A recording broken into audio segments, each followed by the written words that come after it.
I just picked up a mother load of Ethiopian food at Rahel's Ethiopian Vegan Cuisine. And now I'm heading over to Kristen Lundberg's place because she's gonna be my first guest on Comedian Mukbang, my new series.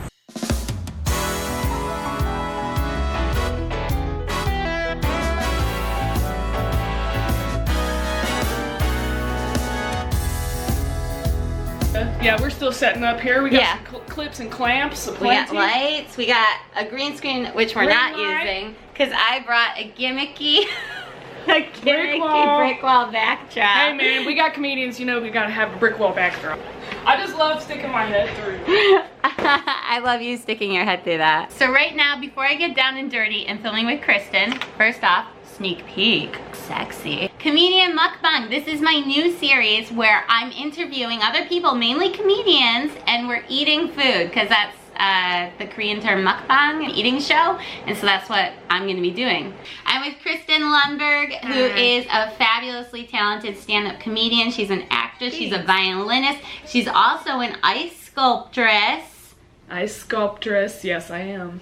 Da-da-da! Insert clapping sound. Studio audience, welcome Kristen.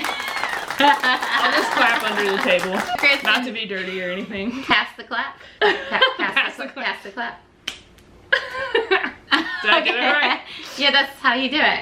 Oh. Yeah, and then if anything starts itching, you know that you did it successfully.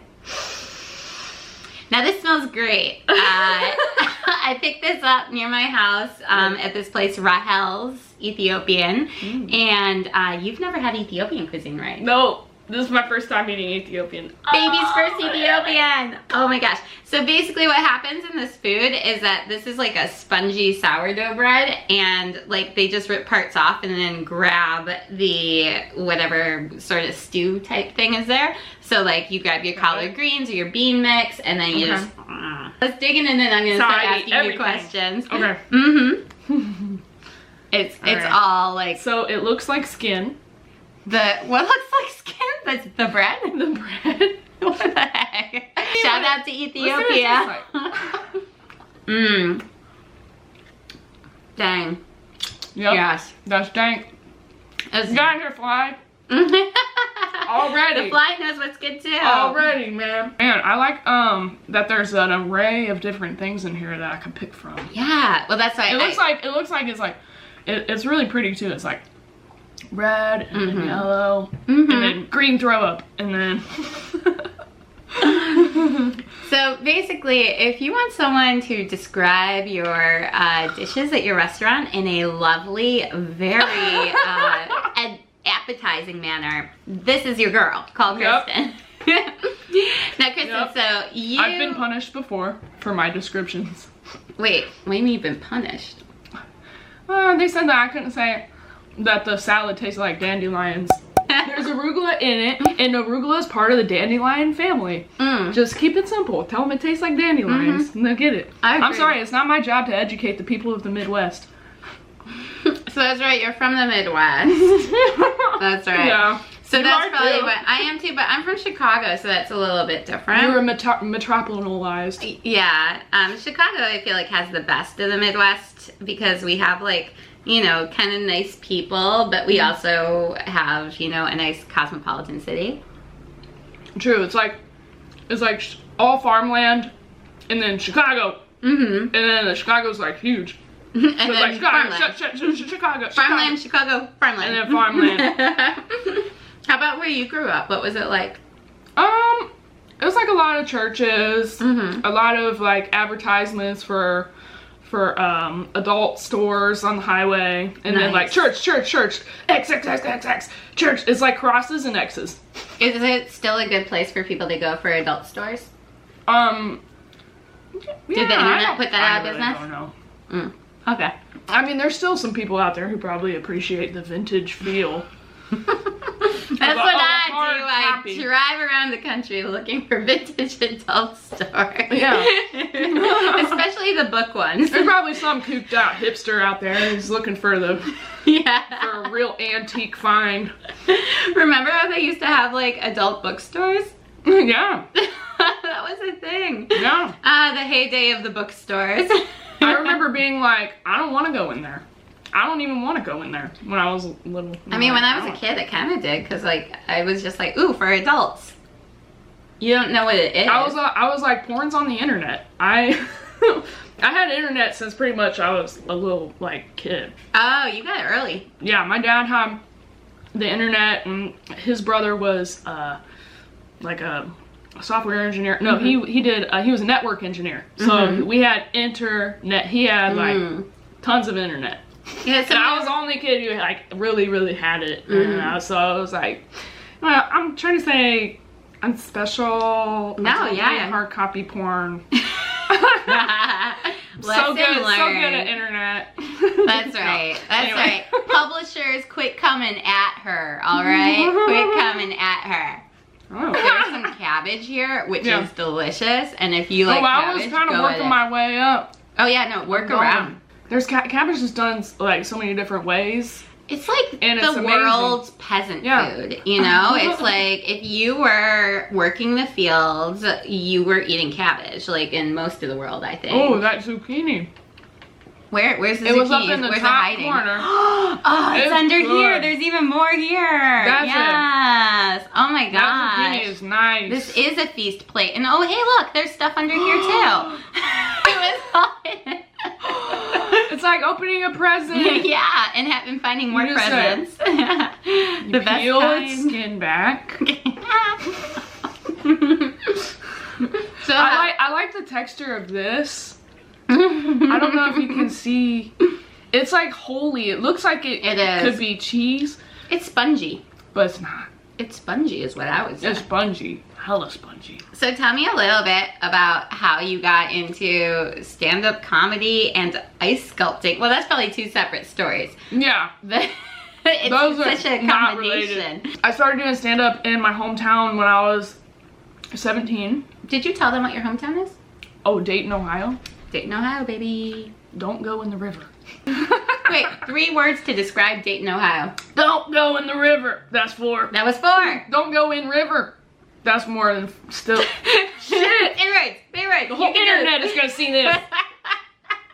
Don't go river. There we go. River no go. Yeah. No man's river. Okay, 3 serious words to describe Dayton, Ohio. I would say Buckeyes. Cool. Are good. Meaning the candy, Buckeyes are a good candy. Not the team. I just want to specify that to piss people off. Because I just don't really care about football. Honestly. Sweet. So they're probably okay. I don't know what I'm talking about.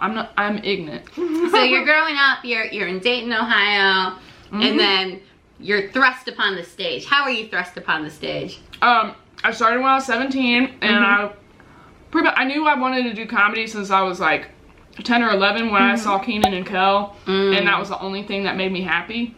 And my parents were going through really troublesome divorce. Like I've seen some things, and like so whenever like Kenan and Kel or all that or anything like that was on, it was my solace, and I aimed, you know, since then to be part of that.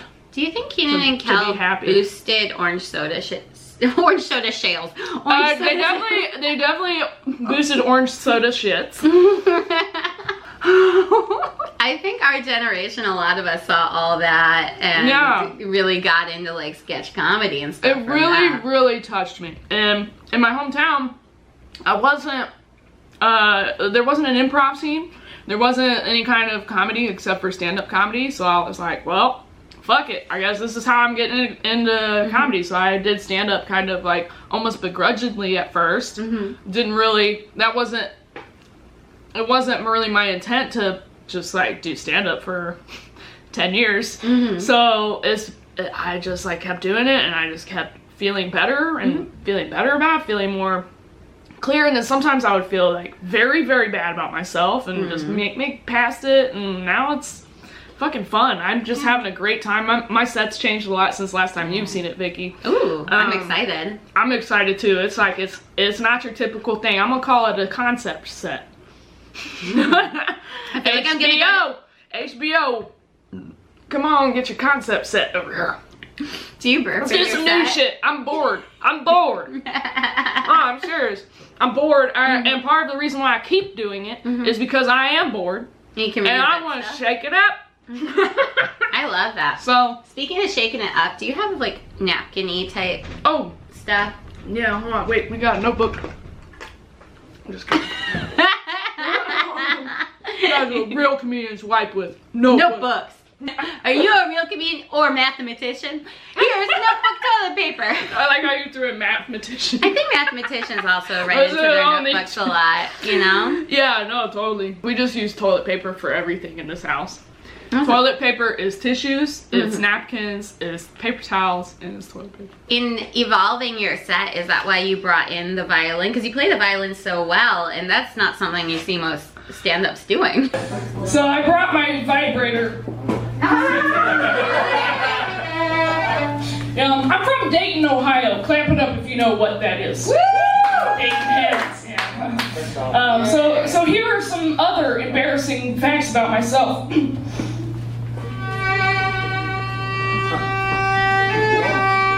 When I was in the 5th grade, my teacher caught me flicking a booger on the floor.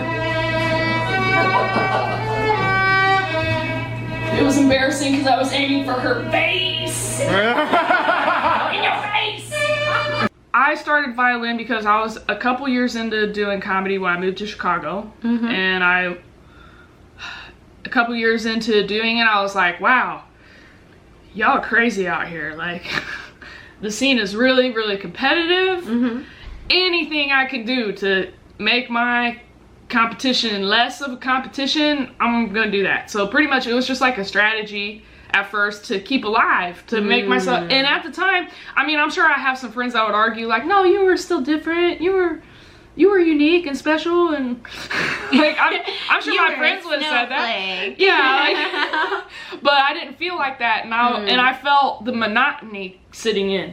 Yeah, and I was like, I'm not gonna do this if I don't get any kind of fire out of it, or if I'm not shaking things up in my own world. If I'm not disrupting, then I'm not performing. Like, I just feel like it's gotta be something like that is like, why are people watching you up there? Yeah. You know, like there's gotta be some kind of element of, like, other than just,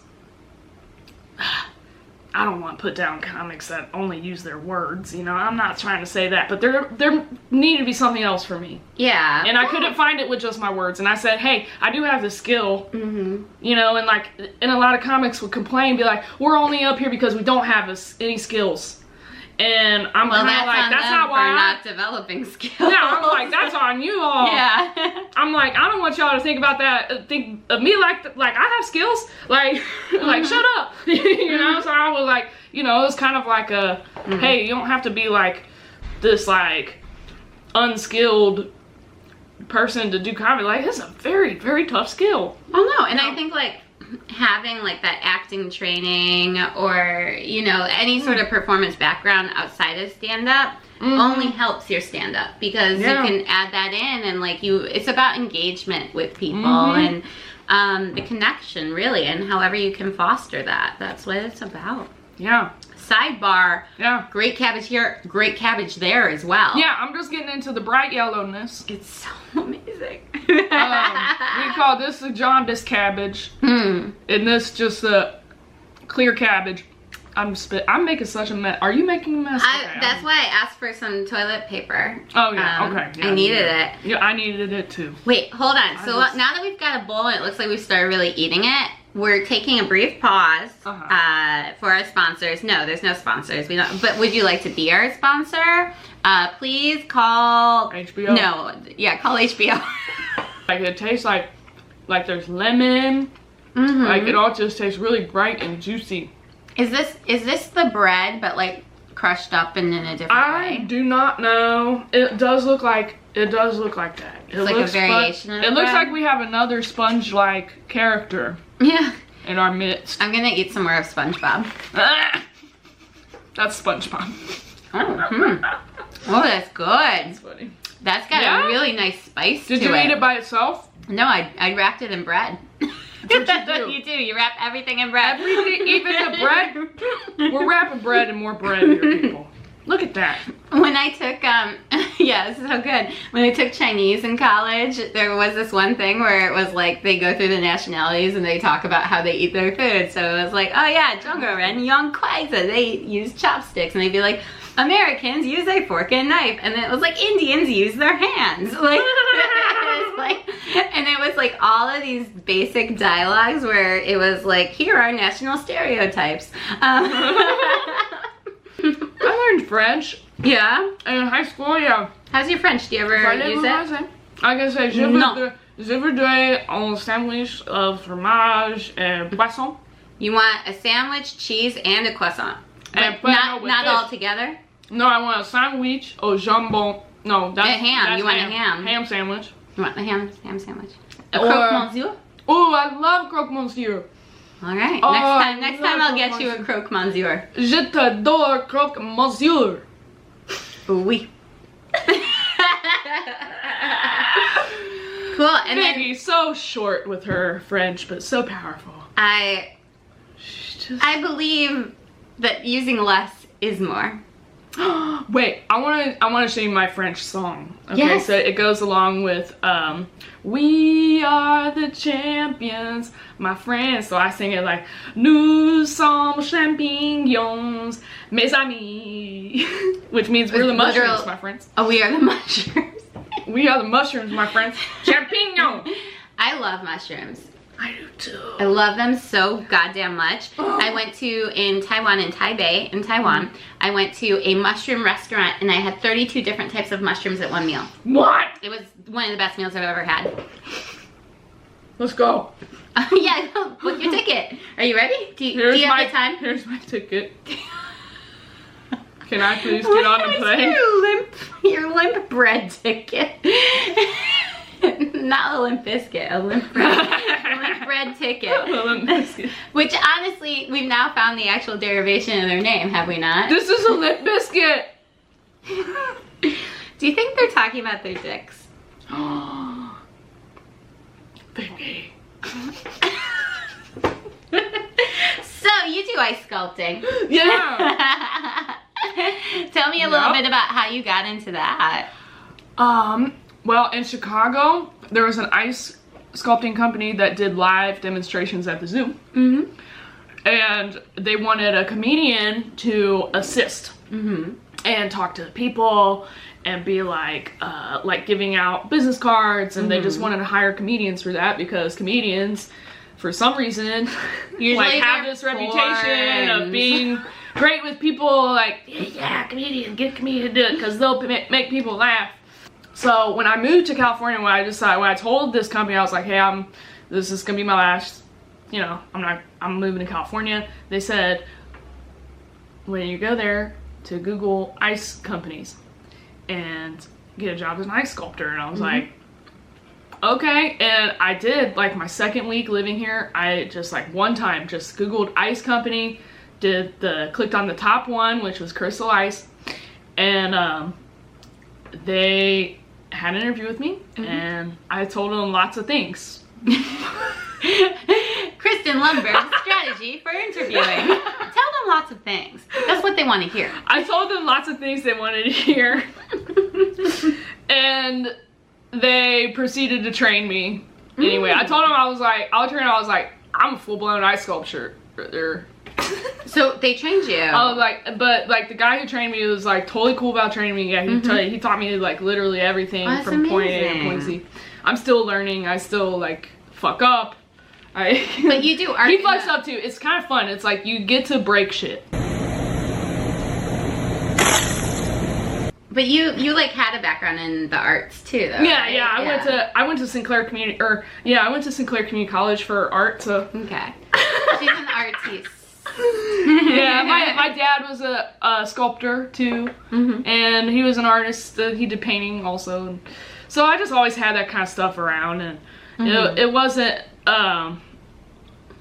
until I actually moved here where I was like, oh, all this bullshit that I thought was just bullshit, like art training that I had, which was previous described as bullshit, is now my living. It's a viable job, yeah. And I'm just like, this is crazy. Like, it's cool. This is the life that I always wanted. I worked up to it, but it really seemed dismal there for a while in the Ohio days. All right, Kristen, now's your chance. It's your big opportunity. Plugs. Plug away. What should people check out of yours? Alright, I'm gonna say with my mouth full. Right on. Yeah, that's the best way to get people to come to your shit, by talking with your mouth full so they can't understand what you're saying. Alright, I'm gonna come to my, come look at my Instagram. And if you're ever in Los Angeles, you should come see one of my shows. I have them all on my website, kristensfunnyhair.com. And I produce Wild Weird Comedy. It's at Bar Lubitsch. And it's once a month right now. But we might get some more shows in the mix. Mm-hmm. No, and yeah, just come see my live stuff, man. I love meeting people and in real life. I don't think it's weird if you just saw me on the internet and then you came out to see me. I think that's super flattering. Some people are weird about that. No, it's great. I feel like a stalker, and I'm like, no, I want that. As performers, we love it when people actually come to our shows. It's a weird thing that we like performing in front of people. I know. And like, many genuine connections. Yeah. But anyway, thank you so much, Kristen, for being on the show. You're the best, and I love you so much. I love you too, dude. Thank you for bringing all this food to my house. Oh yeah, anytime. Wow, sorry, I'm starting to have like a food coma already. Like it hit me even before the end of the meal. Yeah. I'm losing my vision. The world's slowly going dark. Whoa! Can you hold on? Could you like take out your violin and just do a little song that says like and subscribe and comment? Yeah, let's do it. Oh yeah! And now Kristen and her violin. Like and subscribe. And in your closet, I will not hide. Was that too creepy? No, that was on point.